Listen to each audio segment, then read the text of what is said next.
Hey guys, welcome to my channel. আমি মহারাজ। এখন আমরা কথা বলবো হচ্ছে মেগাস্টার শাকিব খান এবার বিশ্বব্যাপী ঝড় তুলতে চলেছে, বিকজ আমেরিকা হোক বা কানাডা হোক বা ইউকের হলিস্ট হোক, সমস্ত জায়গায় কিন্তু মেগাস্টার শাকিব খানের আধিপত্য আসতে চলেছে। বন্ধুরা, অলরেডি সকাল সকাল বিএমআর এটা পোস্ট করে দিয়েছে।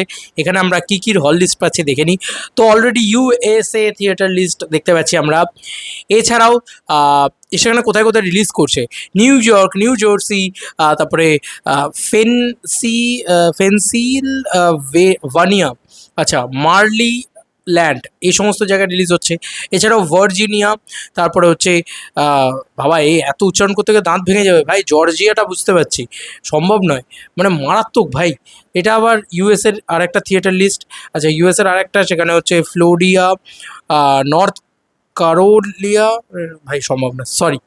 আমি ক্ষমা চেয়ে নিচ্ছি, অত শিক্ষা নেই ভাই, এত উচ্চারণ করলে তো মাথা খারাপ হয়ে যাবে। ক্যালিফোর্নিয়াতে রিলিজ করছে, মারাত্মক ব্যাপার ভাই। ক্যালিফোর্নিয়াতে রিলিজ করছে, এটা একটা দারুণ বিষয়। কানাডার হল লিস্ট এসছে, ঠিক আছে। এছাড়াও ইউকে থিয়েটার লিস্ট এসছে। তো বলাই চলে যে প্রচুর প্রচুর থিয়েটার্স বা হলস কিন্তু পেয়েছে প্যান ওয়ার্ল্ড কিন্তু মেগাস্টার শাকিব খান, বলা চলে যে একটা দাপট দেখাতে চলেছে। এবার বিএমআর কি লিখেছে আমরা একটুখানি পড়ি। লিখেছে রকস্টার সিনেমা আমেরিকা, কানাডা এবং ইউকের হল লিস্ট। স্বপ্ন স্কোয়ার ক্রো এর পরিবেশনায় আগামী 5ই জুন আমেরিকা, কানাডা এবং ইউকের প্রেক্ষাগৃহে মুক্তি পাচ্ছে আজমান রুশো পরিচালিত এবং শাকিব খান, সাবিলা নূর অভিনীত সিনেমা রকস্টার। প্রথম সপ্তাহে সিনেমাটি আমেরিকার 30টি, কানাডার 7টি এবং ইউকের 4টি প্রেক্ষাগৃহে চলবে। ভাই, আমেরিকাতে 30টা জায়গায় চলবে, ইটস আ আমেজিং বিষয়, তাই না? মানে আমার বলাই চলে যে মেগাস্টার শাকিব খান, আমার বাংলার নায়ক, আমেরিকা কাঁপিয়ে দাপিয়ে দিচ্ছে একেবারে, বলা চলে হিউজভাবে, স্পেশালি। তো খুবই খুবই আনন্দের বিষয়, খুবই সেলিব্রেশনের মতন বিষয়। আমি এত বেলা করে ভিডিও তৈরি করছি, তারপরেও কিন্তু ইতিমধ্যে এখন অবধি বিএমআরের পক্ষ থেকেই কোনো মাল্টিপ্লেক্স কালেকশন মেগাস্টার শাকিব খানের আসেনি, বাদবাকিদের এসে মেগাস্টার শাকিব খানের আসেনি। সেক্ষেত্রে আমি আর বলতেও পারলাম না এখন অবধি মাল্টিপ্লেক্স কালেকশনটা। তবে দেখো, রকস্টার কিন্তু এবার, দেখো, রকস্টার সিনেমা মানে নিজের দেশে যা করার করছে, যেমনভাবেই করছে, কিন্তু এবার বিদেশের মাটির খেলার পালা। তো সেখানে খেলুক।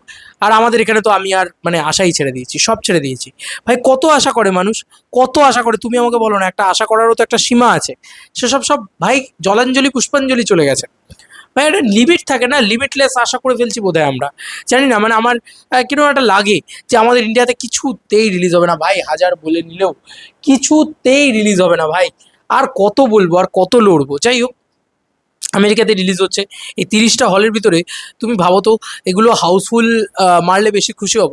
দেখা যাক কীরকম রেসপন্স ওয়ার্ল্ড ওয়াইড থাকে, ওয়ার্ল্ড ওয়াইড কালেকশন কীরকম আসে।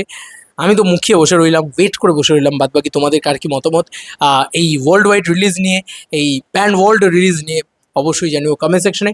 হিউজ শো পেয়েছে কিন্তু আমেরিকাতে 30টা হল। ভাই, শাকিব খান তো আলাগ লেভেলে গ্লোবাল মেগাস্টার হচ্ছে, আর এই গল্পটা কিন্তু গ্লোবালি গল্প। তাই গোটা পৃথিবী জুড়ে কিন্তু একটা সাড়া ফেলার বড় ভয়ঙ্কর রকম কি বলবো, মানে একটা দম আছে ছবিটার ভিতরে। বাদ বাকি তো উপরওয়ালা জানে। চলো বন্ধুরা, বন্ধুর কোনো ভিডিওতে দেখা হবে ব্যাপারে।